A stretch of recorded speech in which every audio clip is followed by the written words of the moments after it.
Hello everyone, welcome back to my channel. আজ আমি রান্না করব তেলাপিয়া মাছের একটি রেসিপি। মাছটাকে ভালোভাবে ধুয়ে লবণ হলুদ মাখিয়ে রেডি করে নিয়েছি। এরপর মশলাটা রেডি করে মশলার মধ্যে নিয়ে নিচ্ছি সর্ষে, পোস্ত, হলুদ, কাঁচা লঙ্কা, টমেটো।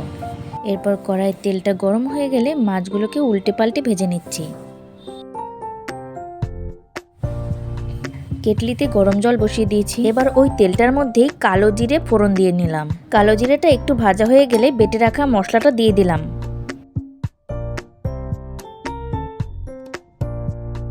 মশলাটাকে এবার ভালোভাবে কষিয়ে নিতে হবে।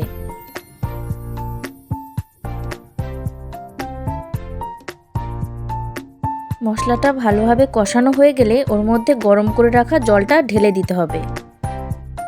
ভালোভাবে জলটাকে কিছুক্ষণের জন্য ফুটিয়ে নিতে হবে। জলটা ফুটে গেলে মাছগুলোকে এক এক করে দিয়ে দিতে হবে। নামানোর আগে দিয়ে আমি ধনেপাতা কুচি দিয়েছিলাম, সেটা আর রেকর্ড করা হয়নি।